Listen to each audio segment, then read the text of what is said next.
Hello friends, आज के video में हम लोग समान कैपिटल पे जो रिसेंट न्यूज चल रहा है उसके बारे में डिस्कस करेंगे। तो सबसे पहले मैंने चैट जीपीटी को पूरे अच्छे से खंगाला और मैं आपके लिए ये 6 लाइन का समरी लेके आया हूँ। बेसिकली इसमें बोलना क्या है कि ये कोई नया न्यूज़ नहीं है, ये बहुत पुराना न्यूज़ है, ये बार बार सर्कुलेट होता रहता है जितना बार सुप्रीम कोर्ट का हियरिंग होता है। तो इसमें इल्जाम क्या लगा हुआ है? इल्जाम लगा हुआ है पुराने प्रोमोटर पे कि उन्होंने फंड को रीराउट किया था यूजिंग सेल कंपनीज। आज के प्रोमोटर पे नहीं, आज के मैनेजमेंट पे नहीं, पुराने प्रोमोटर पे जो कि कंपनी को बहुत पहले छोड़ चुके हैं और आज के टाइम पे उनका कंपनी में 0% का होल्डिंग है। और थोड़ी देर पहले जस्ट समान कैपिटल के क्या बोलते हैं, समान कैपिटल का जो है आपको कंपनी की तरफ से एक पीआर रिलीज हुआ है। और पीआर रिलीज का क्या है वो मैं आपको समझाता हूं। ये एक्चुअली में समान कैपिटल के लिए फेवरेबल है क्योंकि समान कैपिटल को क्लीन चिट दे दिया गया है। और ये जो चीज है बेसिकली इसमें इल्जाम लगाया गया है पुराने प्रोमोटर पे। देखिए ये पढ़िए, सुप्रीम कोर्ट का डायरेक्शन है। बेसिकली वो जो प्रेस रिलीज था मैंने उसका समराइज निकाला हुआ है, उसमें 2 लाइनें पढ़ी है। यहाँ पे क्या, no FIR ordered against Sammaan capital, court reiterated no finding against SCL on merit. ये जो प्रॉब्लम है, ये प्रॉब्लम है आपको उसके प्रोमोटर पे। ठीक है, ये बात आप समझिए, उसका प्रोमोटर का इशू है, समान कैपिटल का मैनेजमेंट का इशू नहीं है, ये प्रोमोटर का इशू है। तो हो सकता है कल ये शेयर ऊपर उठे। तो ये हो गया रिसेंट न्यूज का। तो मैं इसको समराइज कर दूं, बेसिकली इल्जाम है पुराने प्रोमोटर पे, करंट मैनेजमेंट पे नहीं है। इवेंट कंपनी ने अभी जस्ट क्लैरिफिकेशन दिया है कि समान कैपिटल पे कोई एफआईआर फाइल नहीं हुआ है। इवेंट समान कैपिटल के अगेंस्ट सुप्रीम कोर्ट ने कुछ नहीं बोला है। आप चाहे तो करंट पीआर प्रेस रिलीज को पढ़ सकते हो। ठीक है, ये रहा प्रेस रिलीज जो आया है, आप इसे डिटेल में पढ़ सकते हो। मैंने यहाँ पे चैट जीपीटी यूज करके इसका समराइजेशन कर लिया, आप भी चाहे तो ये कर सकते हैं। ठीक है, और मैं आपको एक चीज बता दूं, यहाँ पे ना आईएससी कंपनी में 8,500 करोड़ रुपए डाल रही है, मजाक नहीं है ये। अगर थोड़ा बहुत इधर उधर भी हुआ ना तो ये अपना देश में ना ये मैनेज हो जाएगा। 8,500 फॉरेन करोड़ का फॉरेन कैपिटल मजाक नहीं है, बहुत बड़ा अमाउंट होता है ये। और अब आते हैं कंपनी के कुछ फंडामेंटल्स में आपको दिखाता हूं। देखिए आज के टाइम पे ना कंपनी का नेटवर्थ है 22,373 करोड़ और कंपनी का मार्केट कितना है 13,253 करोड़।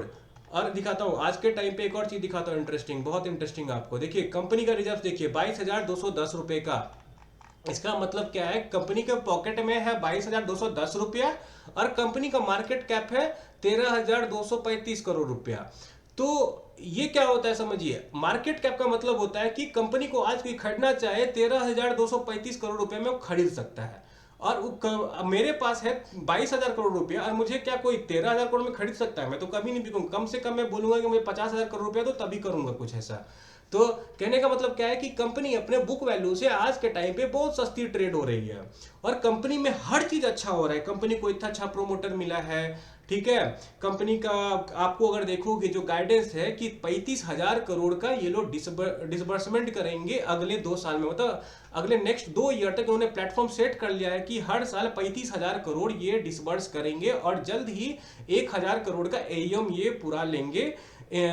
ठीक है, करंट एयूएम कितना है इनका एक बार देख लेते हैं।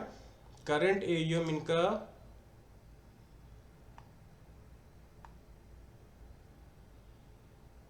आई थिंक 42-43,000 है, एग्जैक्टली मुझे याद नहीं है। और नेक्स्ट 2 ईयर में ये बोले 35,000 करेंगे तो 1 लाख का ईओम इनका 2 साल में हो जाएगा।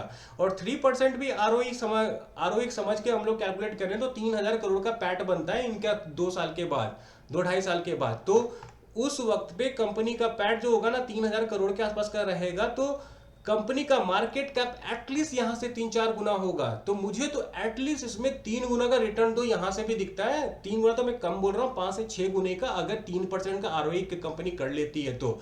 और मुझे क्या लगता है ना, ये ऐसे ही न्यूज फ्लोट करा दिया जाता है जानबूझ करके कि रिटेलर्स डर के बेचे और बड़े प्लेयर्स यहाँ पे एंट्री करें। ये बात आप समझिए, कभी भी पैनिक सेलिंग मत कीजिए। ये आपको और दिखाता हूं मैं। ये देखिए जब ये कंपनी ऊपर जा रहा था तो वॉल्यूम देखिए कितने बड़े बड़े कैलेंडर्स फॉर्म हो रहे थे। आज के टाइम पे देखिए कितना छोटा कैलेंडर फॉर्म है। इवन अगर आप डिलीवरी जाके देखोगे तो बस 31% का डिलीवरी है। और देखिए कितना डिलीवरी रहता है 47%, 48%। देखिए यहाँ पे बहुत अच्छा वॉल्यूम था। आई थिंक 8 करोड़ उस दिन भी हुआ था, यहाँ पे 31%। फिर उससे एक दिन पहले था 62% के आसपास का, फिर से 43% के आसपास का। तो मुझे लगता है ये और कुछ नहीं है, पैनिक सेलिंग करवाया गया है लोगों से ताकि मोस्ट लाइकली बड़े लोग एंटर कर सके। और कुछ चीज मैं आपको और दिखा देता हूँ। देखिए वैसे तो न्यूज आ ही गया है कि समान कैपिटल को क्लीन चिट देगी, तो मुझे लगता नहीं है कि कल ये कंपनी फिर से गिरेगी, ये वापस से रिवर्सल मारने वाली है।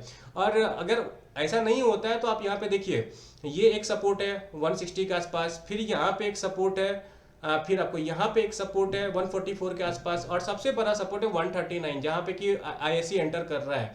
और मैं आपको एक चीज बता देता हूँ, आईएससी 8,500 करोड़ के आसपास ला रही है आज के टाइम से।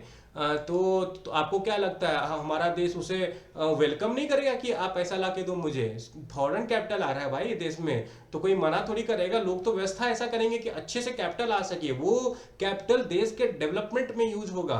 तो समझिए ये बात, ऐसा नहीं होगा कि ऐसे ही आईएससी को भगा दिया जाएगा कि नहीं कंपनी फ्रॉड है ये। और एक चीज और बता दूं, आईएससी जो कंपनी में प्रोमोटर बन रही है ना, वो ड्यू डिलिजेंस अपना करके ही बन रही होगी। बहुत बड़ी कंपनी है भाई वो, ऐसा नहीं है कि उसने कुछ किया ही नहीं होगा आके समान कैपिटल में प्रोमोटर बन रहे हैं। बहुत ज्यादा उन्होंने खोजबीन किया होगा, तभी उन्होंने ये डिसीजन लिया होगा कि हाँ यहाँ पे हम लोग अच्छा खासा पैसा लगाते हैं, यहाँ पे प्रोमोटर बन जाते हैं, क्योंकि इंडिया में ग्रोथ है। ठीक है। और पर्सनली मैं अपना टेक बताता हूँ, मैं तो इस कंपनी के अराउंड आज के टाइम पे 5,000 शेयर होल्ड करता हूँ। और अगर मेरे आसपास के लोग को मिलाया जाए तो वी होल्ड एटलीस्ट 10,000 शेयर्स। जैसे मेरे रिश्तेदार हो गए, मेरे दोस्त हो गए, तो मेरे आसपास के कई लोग मिला कम से कम 10-12 हज़ार तो हम ही लोग शेयर होल्ड करते हैं आज के टाइम पे। तो और मैं अभी मेरा फिलहाल कोई बेचने का प्लान नहीं है, क्योंकि मुझे कंपनी में एटलीस्ट 5-6% का रिटर्न दिखता है एटलीस्ट यहाँ से। हाँ देखिए, और एक यहाँ पे एक और चीज़ दिखाता हूँ यहाँ पे ना, चलिए यहाँ पे आते हैं, पैटर्न बन रहा है एक।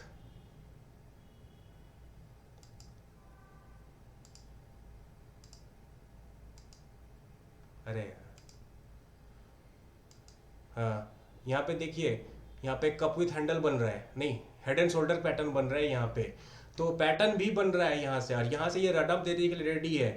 और मैं आपको बता दूं, कंपनी आज के टाइम पे अपने बुक वैल्यू से 20% नीचे ट्रेड कर रही है।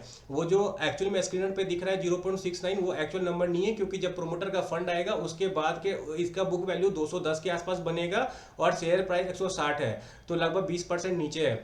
और क्या होगा ना, जब कंपनी 2 साल में 35,000 डिसबर्स करेगी, तो कंपनी का प्रॉफिट अराउंड 3,000 करोड़ का हो सकता है। तो उस टाइम पे कंपनी का मार्केट कैप आज के टाइम से कम 4-5 गुना होगा। तो मैं तो इस कंपनी को भी होल्ड कर रहा हूं, अनलिस कंपनी जो बोल रही है वो डिलीवर ना करे। बोल क्या रही है, हम 35,000 करोड़ का डिलीवर करेंगे, चलिए 35,000 करोड़ नहीं, 30,000 32,000 करोड़ डिलीवर कर दे, उतना भी काफी है ना यार। ठीक है। तो ये रहा मेरा समान कैपिटल पे आज के टाइम पे personal take, and I am holding it. And thing is that कि आप अपना डिसीजन अपने सोच समझ के हिसाब से लेंगे, मेरे बात पे नहीं जाएंगे, और अपना रिसर्च कर लीजिए, खुद के दिमाग से लीजिए, और कभी भी लॉजिकल सोचिए, पैनिक सेलिंग मत कीजिए।